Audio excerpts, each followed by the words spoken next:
श्रीमान वेंकटनाथार्य कवितार्किक केसरी वेदांताचार्यवर्यो मे सन्निधत्तां सदा हृदि रामानुजदया पात्रं ज्ञानवैराग्यभूषणं श्रीमद्वेंकटनाथार्यं वन्दे वेदान्तदेशिकं लक्ष्मीनाथसमारम्भां नाथयामुनमध्यमाम् अस्मदाचार्यपर्यन्तां वन्दे गुरुपरम्परां यो नित्यमच्युतपदाम्बुजयुग्मरुक्मव्यामोगतस्तदितराणतृणाय मेने अस्मद्गुरोर्भगवतोस्य दयैकसिन्धोः रामानुजस्य शरणौ शरणं प्रपद्ये श्रीवत्सचिन्नमिश्रेभ्यो नवमुक्तिमधीमहे यदुक्तयस्त्रयीकण्ठे यान्ति मङ्गलसूत्रतां श्रीपराशरभट्टार्यः श्रीरङ्गेशपुरोहितः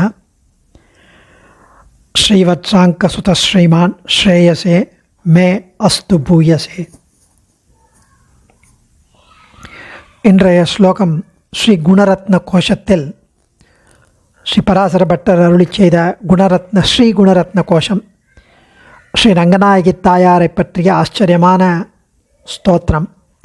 அதில் 17வது ஸ்லோகம். போன ஸ்லோகத்தில் உலகத்தில் ஒருவன் ஐஸ்வர்யம் மிக்கவனாயிருந்தாலும் இல்லை பரம ஏழையாயிருந்தாலும் அதற்கு காரணம் முன்னவனிடம், அதாவது ஐஸ்வர்யம் மிக்கவனாயிருப்பவனிடம் பிராட்டியின் கட்டாட்சம் கிட்டியிருக்கிறது. ஏழையாய் வறுமையில் இருப்பவன் பிராட்டியின் கட்டாட்சம் கிடைக்கவில்லை என்று அர்த்தம் என்று அனுபவித்தார் போன ஸ்லோகத்தில். தேவரருடைய கட்டாட்சம் மிகுந்த பார்வையும் அந்த கட்டாட்சம் இல்லாததுமேனாதான் இந்த இரண்டு வித்தியாசத்திற்கும் காரணம் என்று தெரிவித்தவர் இன்றைய ஸ்லோகத்தில் ரொம்ப அழகாக பிராட்டியின் வைபவத்தை மேலும் விவரிக்கிறார். ரதிர்மதி சரஸ்வதி திருதி சமிருத்தி சித்தி ஸ்ரீயः சுதா சகியதோ முகம் சிஷலிஷே தவ ப்ரூலதா ததோ முகமதேந்திரே பகுமுகீ மகம் பூர்விகாம் விகாஹ்ய ச வசம் வதா பரிவஹந்தி கூலங்கஷாः. ரதி மதி சரஸ்வதி திருதி சமிருத்தி சித்தி பிரியா சித்தி ஸ்ரீயः சுதா சகி யதோ முகம் சிச்சலிஷே தவ ப்ரூலதா ததோ முகம் அதேந்திரே பகுமுகீம் அகம் பூர்விகாம் விகாஹ்ய ச வசம் வதா பரிவஹந்தி கூலங்கஷாः. உலகத்தில் அவரவர்களுக்கு ஏற்படுகிற சகல சம்பத்துகள், சகல ஐஸ்வர்யங்கள் எல்லாம் பெரிய பிராட்டியின் அந்த புருவ நெருப்பினாலேயே ஆகும். அந்த புருவ நெளிப்பு, அந்த பார்வை, அந்த கட்டாட்சம், அதில்தான் அவ்வளவு சகல சம்பத்துகளும். கடலில் தோன்றிய அமுதமாகிய ஸ்ரீ ரங்கநாச்சியாரே, தேவரீருடைய புருவமாகிற அந்த கொடி எந்த ஒரு புருஷனை நோக்கி, எந்த ஒரு மனிதனை நோக்கி, எந்த ஒரு ஜந்துவை நோக்கி படர நினைக்குமோ அந்த கொடி, அந்த ஜீவாத்மாவிடம் இவை எல்லாம் உண்டாகிறது. பாகவதர்களை கண்டால் சந்தனம், புஷ்பம் முதலியவற்றை கண்டால் போல் அந்த ஜீவனுக்கு, அந்த புருஷனுக்கு பிரீத்தி உண்டாகிறது. உன்னுடைய புருவ நெருப்பு பட்டதால், உன்னுடைய கட்டாட்சம் அவனுக்கு கிட்டியதால், மேலும் பகவானையும் அவன் அடியார்களையும் துதிப்பதற்குரிய ஞானமும் வாக்கும் மன உறுதியும் வந்துவிடுகிறது, ஏற்படுகிறது. அந்த கட்டாட்சம் கிடைத்ததால் அவனுக்கு என்றும் அவன் இளைஞனாகவும் ஆரோக்கியமுடையவனாகவும் நன்கு கற்றவனாகவும் செல்வம் மிக்கவனாகவும் குணவானாகவும் இருக்கிறான். அவையெல்லாம் அவனுக்கும் அவன் சந்ததிகளுக்கும் பலவிதத்தில் வசியப்பட்டவைகளாய் எல்லா சம்பத்துகளும் நான் முந்தி என்று கரை புரண்டு வெள்ளப்பெருக்காக வருகிறது என்று அனுபவிக்கிறார் சுவாமி. ரதிர்மதி சரஸ்வதி திருதி சமிருத்தி சித்தி ஸ்ரீயः சுதா சகி யதோ முகம் சிச்சலிஷே தவ ப்ரூலதா ததோ முகமதேந்திரே பகுமுகீம் அகம் பூர்விகாம் விகாஹ்ய ச வசம் வதாः பரிவஹந்தி கூலங்கஷாः. சுதாசகி அமுதமாயும் எல்லோரிடமும் நல்லெண்ணம் கொண்ட தோழியாகவும் உள்ள இந்திரே, சர்வேஸ்வரனின் தேவியான பெரிய பிராட்டியாரே, தவ புரூலதா தேவர்களுடைய கொடி போன்ற புருவம், யதோ முகம் எவரை நோக்கி, சிச்சலிஷேத் அசைய விரும்புகிறதோ, அந்த புருவம் எவரை நோக்கி அசைய விரும்புகிறதோ அப்படின்னா எவரை நோக்கி தாங்கள் கட்டாட்சிக்கிறீர்களோ, ததோ முகம் அவரை நோக்கி, ரத்திகி எல்லோரிடமும் அன்பாக நடப்பது, மதி நல்ல அறிவு கிட்டுவது, சரஸ்வதி சிறந்த கல்வி ஞானம் வருவது, திருதி துணிவு வருவது, சமிருத்தி எல்லா நன்மைகளின் செழிப்பும் வருவது, சித்தி எடுத்த காரியம் கைகூடுவது, ஸ்ரீயகா செல்வம் வருவது, பகுமுகி இப்படி பலபடியாக எல்லாம், அகம்பூர்விகாம் நான் தான் முதல்ல என்ற எண்ணத்தை அடைந்து, விகாஹ்ய அடைந்து, வசம்பதாக தனக்கு அடங்கினதாகவும், கூலங்கஷாகாச்ச கரை புரண்டதாகவும், அத முழுவதும் நல்லபடியாக, பரிவகந்தி வெள்ளமிடுகிறது, அனுபவ பரிவாகம் மாதிரி பரிவாகம் இவெல்லாம் வெள்ளமிடுகிறது. பிராட்டி ஒருத்தரை மாத்திரம் அனுகிரகிக்க திருவுள்ளப்பட்டால் அவனை கட்டாட்சிக்க தமது புருவத்தை சிறிது அசைக்க முற்படும் போதே எல்லா சம்பத்துக்களும் நான் முன்னே என்று ஒன்றோடொன்று போட்டி போட்டுக்கொண்டு, ரதி எல்லோரிடமும் அன்பாக நடப்பது, மதி நல்லறிவு, சரஸ்வதி ஞானம், திருதி துணிவு, சமிருத்தி நன்மைகள், சித்தி எடுத்த காரியம் கைகூடுவது, ஸ்ரீயகா செல்வம் இப்படி எல்லாம் ஓடி வருகிறது. 7 நன்மைகளும் அவனிடம் வெள்ளமிடுகிறது என்கிறார். வெள்ளமிடும்போது அந்த வெள்ளத்தில் கரையோரம் உள்ள மரங்கள் எல்லாம் சில சமயம் வேரோடு சாய்ந்து மக்களுக்கு தொல்லை கொடுக்கும். அப்படி இல்லையா, அவனுக்கு அடங்கி அடக்கத்தையும் அளிக்கின்றன. அவனுக்கு அடக்கத்தையும் ஒரு ஹியூமிலிட்டியும் கொடுக்கிறது. இது அப்படியே எடுக்கிறார் சுவாமி இது வேதாந்த தேசிகன். ரொம்ப அழகா ஆர்த்தத்ராண விரதபிர் அமிர்தா சார நீலாம்புவாகை அம்போஜானாமுஷசிமிதராமிஷதாம் அந்தரங்கைரபாங்கை யஸ்யாம் திசி விஹரதே தேவி திருஷ்டிஸ்த்வதீயா தஸ்யாம் அகமஹமிகாம் தன்வதே சம்பதோகாஹ. இப்படி தேவர்களுடைய வேண்டுதலால் கட்டாட்சித்து அதனால் சம்பத்து அபிவிருத்தி ஆகிறது என்று தெரிவிக்கிறார். அவள் கட்டாட்சம் யாதர்ச்சிகமாயிருந்தாலும் எந்த இடத்தில் விழுகிறதோ அந்த இடத்தில் சமிருத்தி, அந்த இடத்தில் எல்லா நன்மைகளும் வரும். யஸ்யாம் திசி விகரதே எந்த திக்கில் உமது பார்வை விகரத்தை விளையாடுகிறதோ, துவதீயா திருஷ்டி விகரத்தை உமது திருஷ்டி உமது பார்வை எந்த திக்கில் விளையாடுகிறதோ, தஸ்யாம் அந்தந்த திக்கில் சம்பதோகாக சம்பத்து செல்வங்களின் பிரவாகங்கள் வெள்ளம், எந்த செல்வம் ஞானம் கல்வி அன்பு துணிவு எல்லாம் எடுத்த காரியம் கைகூடுவது எல்லாம் நான் முன்னே அகமகமிகாம் என்று செய்கின்றன, முண்டி அடிக்கிறது. அதாவது கஷ்டத்தை நீக்குகையை விரதமாக பூண்டு அமுத வர்ஷிப்பது போல உமது பார்வைகள் எந்த திக்கில் படுகிறதோ அவ்விடத்தில் சம்பத்துகள் நான் முன்னே என்று குடிகொள்கிறது என்று ஸ்ரீஸ்துதியில் அருள்வது இந்த ஸ்லோகத்திலிருந்து இன்ஸ்பயராய் அதை அப்படியே எடுக்கிறார் வேதாந்த தேசிகன். ரதிஹி ஒருவருக்கொருவர் பிரீத்தியுடன் இருக்க வேண்டும் என்பது, துஷ்யந்திச்ச ரமந்திச்ச ஒருத்தருக்கொருத்தர் அன்பாக இருக்கணும். எல்லாம் பகவான் அந்தர்யாமியாக இருக்கிறார் அத்தனை ஜந்துக்களுடன், அத்தனை மனிதர்களிடம், அத்தனை ஜீவராசிகளிடம். ஸோ எல்லாரிடமும் அன்பாக இருத்தல் முதல். அதுக்கு ஞானம் வேண்டும், நல்ல அறிவு வேண்டும், பகவத் ஞானம், தத்துவ ஞானம், தத்துவத்ரய ஞானம் எல்லாம் வேணும். எது ஜீவாத்மா, எது அச்சேதனம், எது ஈஸ்வரன், அந்த நல்லறிவு வேணும். மாடு மேய்ப்பவர்கள் பசுக்களை பட்டி மேய விடாமல் கோல் கொண்டு அடக்குவது போல தேவர்கள் பண்ணுவதில்லை. எவரை பாதுகாக்க விரும்புகிறார்களோ அவர்களுக்கு நல்லறிவை அருள்கிறார்கள் என்று ஒரு ஸ்மிருதி வச்சனம் இருக்கிறது. ந தேவா தண்டம் ஆதாய ரக்ஷந்தி பசுபாலவத் எம் து ரக்ஷித்தும் இச்சந்தி புத்தயா சம்யோஜயந்தி தம். அப்படி அந்த ஸ்மிருதி வச்சனம் இங்கு திருவுள்ளம். சனோதேவ சுபயா ஸ்மிருத்யா சம்யுனக்து என்று உபனிஷத் காட்டுகிறது. ஸோ அந்த நல்ல அறிவு, அந்த ஞானம், தத்துவத்திரய ஞானம் அவனுக்கு புலப்படும். சரஸ்வதி, சரஸ்னா ஆற்று வெள்ளம்.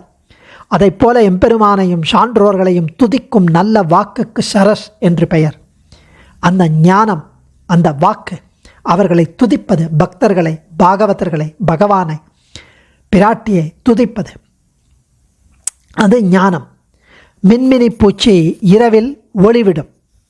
அதன் ஒளி அது எங்குள்ளது என்று அறிய பயன்படும். அதை ஒளியை வச்சுட்டு இந்த மின்மினி பூச்சின்னு தெரியும். ஆனால் அந்த மின்மினி பூச்சியை வச்சுட்டு நம்ம புஸ்தகம் படிக்க முடியாது. நமக்கு அது வெளிச்சம் தராது, ரூம் வெளிச்சம் ஆகாது. அதே போல் ஜீவன் அச்சேதனத்தை விட அறிவு படைத்தவன் தான். ஆனால் அதிகரணத்தில் ஞோத ஏவ என்ற அதிகரணத்தில் சித்தாந்தம் செய்தபடி ஜீவன் அச்சேதனத்தை விட அறிவு படைத்தவனாயிருந்தாலும் ஞானவானாயிருந்தாலும் இவனது அறிவு மின்மினி பூச்சியின் வெளிச்சம் போல இருக்கு. உண்மையில் பரமாத்மாவின் அறிவை பார்க்க இவன் ஆக்சுவலி அறிவிலி என்றே சொல்ல வேண்டும்.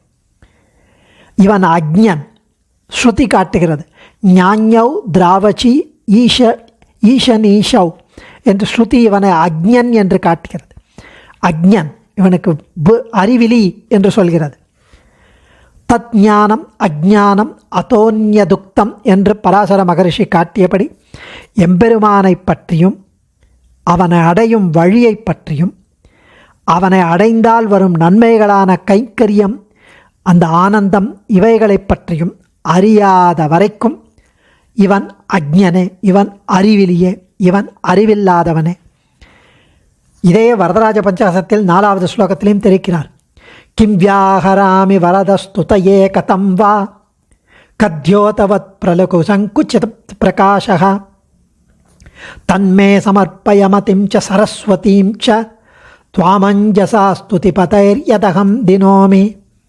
வாக்கையளிக்கும் வேண்டுவார்க்கு வேண்டிய பலனை அறித்து வரதன் என்று புகழ்பெற்ற பேரருளார் பெருமாளே, உலகத்தில் மின்மினி பூச்சியின் ஒளி மிக சொற்பமானது. அதுபோல எனக்குள்ள அறிவு மிக மிக அல்பமானது, சொற்பமானது, குறைவு. இந்த அறிவை கொண்டு உன்னை துதிக்க முயல்கின்ற அடியேன் எதை கூறுவது, எவ்வாறு கூறுவது என்று அறியாமல் தடுமாறி நிற்கிறேன். அதனால் வரதனாகிய உன்னை அடியேன் வேண்டுவது ஒன்றுதான். அடியேன் உன்னை இப்பொழுதே துதித்து உன் திருவுள்ளத்தை நன்கு உகக்கச் செய்ய வேண்டும். அதற்கு வேண்டிய அறிவையும் வாக்கையும் நீயே கொடுக்க வேண்டும் என்று இந்த ஸ்லோகத்தின் மூலம் பட்டருடைய இந்த ஸ்லோகத்திலிருந்து ஆச்சரியமாக அங்கே அனுபவிக்கிறார் வேதாந்த தேசிகன். அடுத்தது திருத்தி, தைரியம். திருத்தினா துணிவு, தைரியம். நல்ல விஷயத்தில் அனுஷ்டிப்பதில் ஒரு முடிவு வேண்டும்.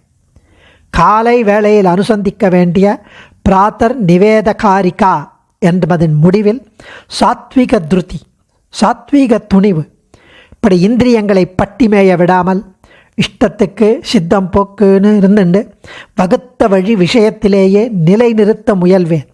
சாஸ்திரம் வகுத்த விஷயமாக, சாஸ்திரம் வகுத்த வழியே நான் தினத்தை போக்குவேன் என்று கீதையில் பகவான் 18வது சாப்டரில் 33வது ஸ்லோகத்தில் தெரிவித்த மாதிரி திருத்தியா யயா தாரயத்தே மன பிராணேந்திரிய கிரியாக யோகேனாவ்யபிச்சாரிண்யா திருத்திசா பார்த்த சாத்விகி என்று சாத்வீக திருத்தியை கை கொள்ள வேண்டும்.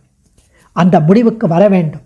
சமிருத்தி, சமிருத்தினா யுவாத் சியாத் சாது யுவாத்தியாயக. சமிருத்தினா எல்லா நன்மைகளின் செழிப்பு, எல்லா நன்மைகளும் கிட்ட வேண்டும் அவனுக்கு. அவனுடைய கட்டாட்சம், அவளுடைய கட்டாட்சம் கிட்டுதுன்னா எல்லா நன்மைகளும் வரும். எது எல்லா நன்மை? யுவாத், ஸ்ருதி சொல்கிறது, உபனிஷத் சொல்கிறது. யுவாத் சியாத் சாது யுவாத்தியாயக ஆசிஷ்டோ திரடிஷ்டோ பலிஷ்டः தஸ்யேயம் பிருத்திவி சர்வா வித்தஸ்ய பூர்ணா ஸ்யாத் சயேகோ மானுஷ ஆனந்தः. இளைஞனாக இருக்கணும், சாதுவாக இருக்கணும், பெரிய சாஸ்திர நூல்களை தடையில்லாமல் எல்லோருக்கும் கற்பிக்கும் திறனுடையவனாக இருக்கணும், தான் கத்துன்றது மட்டும் இல்லாமல் மீதி பேருக்கு கற்றுக் கொடுக்கும் திறனுடையவனாக இருக்கணும். எதையும் விரைவில் முடிக்கும் இயல்பினனாக இருக்கணும். அல்லது எதையும் சாப்பிட்டு ஜெரிச்சு கொள்ள திறமை உள்ளவனாக இருக்கணும். அல்லது பெரியோர்களின் ஆசீர்வாதங்களை பெற்றவனாக இருக்கணும். மனோபலம் உள்ளவனாக இருக்கணும். அல்லது எடுத்த நல்ல செயலை முடிப்பதில் உறுதியுடன் இருக்கணும். உடலாலும் மனசாலும் பலம் பொருந்தியவனாக இருக்கணும். பெரும் செல்வந்தனாக இருக்கணும். அப்படி ஒருவன் இருந்தாயானால் அதுவே மானிட உலகினுள் இருக்கும் சிறப்பான ஒரு ஆனந்தம். அது மனுஷ ஆனந்தம். அதிலிருந்து 100 பெருக்கி பிரம்மானந்தத்தை தெரிவிக்கிறது உபனிஷத். இது எல்லாம் அமைந்திருக்க வேண்டும் என்பது ஒரு கற்பனை. ஏன்னா இதில் 1-2 கூட முழுமை பெறாத சிலரிடம் இருக்கும். 1 கூட இல்லாமல் இருக்கும் சில பேர். சித்தி, எடுத்த செயல் தன்னடைவே எளிதில் முடிவது. எடுத்த காரியத்தை எளிதில் முடிப்பது, அது சித்தி. பிராட்டி கட்டாட்சம் கிடைச்சா அது முடியும். எம்பெருமானை சேவிப்பவர்களுக்கு ஒரு கால் இத்தகைய சித்தியில் சந்தேகம் வரலாம். ஆனால் பகவத் பக்தர்களான பாகவதர்களை சேர்ந்தால், பாகவத கோஷ்டியுடன் சேர்ந்தால் எடுத்த நல்ல செயல்கள் யாவும் கைகூடும். சித்திர்பவதி வானேதி சம்சயோச்சுத சேவினா ந சம்சயோத்திர தத்பக்த பரிச்சரியாரத ஆத்மனவான். பரிச்சரியாரத ஆத்மனாம் என்று வச்சனத்தை இங்கு அனுசந்திக்கணும். ஸ்ரீயகா, செல்வங்கள், அஷ்டவிதமான ஐஸ்வர்யம், அந்த செல்வம் அவனுக்கு கிட்டும். எது அஷ்டவிதமான ஐஸ்வர்யம்? பூரி கர்த்தும் குஷலமகிலம் ஜேதுமாதீனராதீன் தூரி கர்த்தும் துரித நிவகம் தியக்துமாத்யாம வித்யாம் அம்பஸ்தம்பாவதிக ஜனன கிராம சீமாந்தரேகாம் ஆலம்பந்தே விமலமனசோ விஷ்ணுகாந்தே தயாந்தே. அதாவது, ஏ தாயே, விஷ்ணுவுக்கு பிரியையானவளே, எல்லா நன்மையும் அடைகைக்கும், காமம் குரோதம் போன்றவற்றை ஜெயிக்கைக்கும், பாப்ப கூட்டத்தை விரட்டுவதற்கும், மூல பிரகிருதியை விடுவதற்கும், ஸ்தம்பம் என்கிற பூச்சி வரையிலுள்ள பிறவியான ஊர் எல்லைக்கு அப்புறம் காட்டும் ஒற்றை வழி போன்ற உமது தயையை தெளிந்த புத்தி உடையோர் பிடிக்கிறார்கள். அதாவது நன்மைகளை பெறுவதற்கு தக்க உபாயம் அனுஷ்டிக்கணும். காமம், குரோதம், மோகம், லோபம், மதம், மாத்சரியம் போன்றவைகளை ஜெயித்து ஐம்புலன்களை அடக்கி சுகிருதத்தால் பாபத்தை போக்கி பிரகிருதி அனுபவத்தில் ஆசை இல்லாமல் ஆத்மாத்மா அனுபவமாகிற கைவல்யத்தில் ஆசை பூண்டு அதற்காக அடைவே கர்மஞான பக்திகளை அனுஷ்டித்து அதனால் தேவரீருடைய தயையை பற்றுகிறார்கள். சம்சாரத்துக்கு அக்கறை வழி காட்டுவது போலுள்ள தேவரீர் தயையை பற்றுகிறார்கள் தாயாரே அப்படின்னு வேதாந்த தேசிகன் ஸ்ரீஸ்துதியில் 18வது ஸ்லோகத்தை தெரிவிக்க. இப்படி உமது தயையையும் உபாயத்தையும் அனுஷ்டித்தவன் அவனிடம் அது பயன்படுகிறது என்பது இந்த ஸ்லோகத்திற்கு கருத்து. அதுதான் இங்கே எத்தனை செல்வங்கள், ஊரீகர்த்தும் ஐஸ்வர்ய பிரபேதங்கள், ரொம்ப ஆச்சரியமாக அனுஷ்ட நிவர்த்தி, இஷ்ட பிராப்தி, இந்த முக்கியமான 2 பிரிவுகளை வேதாந்த தேசிகன் தெரிவிக்கிறார். அது என்ன அப்படின்னா, அந்த ஊரி நன்மைகளை பெறுவதற்கு முதல்ல ஐம்புலன்களை அடக்கணும், பாபத்தை போக்கணும், பிரகிருதி அனுபவத்தில் ஆசையற்று இருக்கணும். அப்புறம் பக்தி, பிரபத்தி, சரணாகதி அப்படி பண்ணி அவளுடைய தயையை பற்றுக்கோடாக பற்றி கொண்டு இப்படி ஐஸ்வர்யம் அளிப்பதை, அதாவது ஸ்ரீதேவி ஐஸ்வர்யம், கைவல்யம், மோட்சம் 3ம் அளிக்கிறார். ஐஸ்வர்யம் அளிப்பதை கீழில் சொல்லி கைவல்யம் என்னும் பதம் அளிப்பதை அருளி செய்கிறார். இங்கு அந்த ஆத்ம ஞானத்தை பெற்றுக்கொண்டு பிறகு உன்னுடைய தயையால் நீயே வழி, நீயே உபாயம் என்று அறிகிறார் என்று தெரிவிக்கிறார் சுவாமி. சுதாசகி, சுதாசகி அப்படின்னா இந்த இடத்துல அமுதமாகும், எல்லோரிடமும் நல்லெண்ணம் கொண்ட தோழியாக உள்ள, அதாவது அமுத கலசத்தை பெரிய பிராட்டியார், அதாவது கடைசியில் அமிர்த கலசத்துடன் தன்வந்திரியும் அதன் கூட பெரிய பிராட்டியாரும் தோன்றினார்கள். பார்க்கடலை கடையும் போது கடைசியில் வந்தவர்கள். அந்த அமுத கலசத்தை அபகரிக்க அசுரர்கள் முயன்ற போது அவர்களை பொடி சூர்ணமாக்கி எம்பெருமான் அழித்தார்னு ஸ்ருதி காட்டுகிறது. வாயுரஸ்மா உபாமந்தம் பினஷ்டிஸ்மா குனன்னமா கேஷி விஷஸ்ய பாத்திரேன யத்ருத்ரேணாதிஷத் சக. ஸோ இந்த மந்திரத்தை வேத பாஷ்யாதிகளை கொண்டு ஆழ்வானின் முக்தக ஸ்லோகங்கள் 20 விளக்கும்போது இதை எடுக்கிறார். ஸோ இந்த சமுத்திரத்தை கடைந்த போது முதலில் மூதேவி வந்தாள். அவளுடன் ஹாலஹால விஷம் வந்தது. இடையில் உச்சை ஸ்ரவஷ், ஐராவதம், கல்பக விருட்சம், காமதேனு, சிந்தாமணி, அப்சரஸ்கள், அட்டைப்பூச்சி, சுஷ்கரேவதி, அட்டைப்பூச்சிக்கு சுஷ்கரேவதின்னு பேர். அட்டைப்பூச்சி வந்தது. தாமரை, சந்திரன், துளசி, பாரிஜாத்தம், மஞ்சள், இஞ்சி, கோதுமை, யவம், விரீகி, கரும்பு, தர்ப்பம், அக்னிஹோத்திரகவணி முதலான பொருட்கள் உண்டாயின. கடைசியில் பிராட்டி தோன்றினாள்.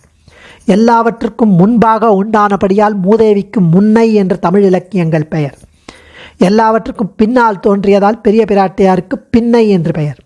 பின்னை மணாளனை அப்படின்னா நல் ப்ளஸ் பின்னை, நல்ல பின்னை, நப்பின்னை என்று தமிழ் இலக்கியங்கள் பிராட்டியாரை புகழும். அச்சேதனமான சிந்தாமணிக்கும் ஸ்தாவரமான கல்பக விருட்சத்துக்கும் 4 கால் பிராணியான காமதேனுவுக்கும் அவரவர் விரும்பியதை கொடுக்கும் திறமை அமைந்ததும் பிராட்டியின் உடன்பிறப்பாய் அமைந்ததால் இப்படி சுதாசகின்னு பிராட்டிக்கு பெயர். தவ ப்ரூலதா சிஷலிஷேத், அவரவர் செய்த கர்ம பயனாக பிராட்டியின் புருவம் எங்கு அசைய விரும்புகிறதோ அங்கு எல்லா வகை செல்வங்களும் சமிருத்திகளும் போட்டி போட்டு கொண்டு பிரவகிக்கிறது. அச்சேதனமாயினும் புருவம் நித்தியசூரிகளில் ஒரு மகனியை அம்சமானதால் அதற்கு சைத்தன்யம் உண்டு. அந்த புருவங்கிறது ஒரு நித்தியசூரியின் அம்சமாம். சக்கரத்தாழ்வான் சங்கரையன் என்பது போல குலம் பிபதிஷதி என்ற வாக்கியத்தை காட்டி மகாபாஷ்யக்காரர் இந்த புருவமும் ஒரு நித்தியசூரிகளில் ஒரு மகனியின் அம்சம் என்று தெரிவிக்கிறார். இப்படி அகம் பூர்விகாம், அகம்பூர்வம் அகம்பூர்வம், நான் தான் முன்னேன்னு இவை தலைப்படுகிறது. அவ சேர்ந்து வரத்துக்காக ஒன்றுக்கொன்று போட்டியிட்டு கொண்டு வருகிறது என்று தெரிகிறார். பரிவகந்தி, ஏரி நிரம்பினால் கரை உடையாமல் இருக்க மதகுகள் மூலம் நீரை வெளியேற்றுவதை பரிவாகம் என்பர். அந்த பரிவகந்தி. அடியேன் தன்யோஸ்மி. கவிதார்க்கிக சிம்ஹாய கல்யாண குணசாலினே ஸ்ரீமதே வெங்கடேஷாய வேதாந்த குரவே நமः.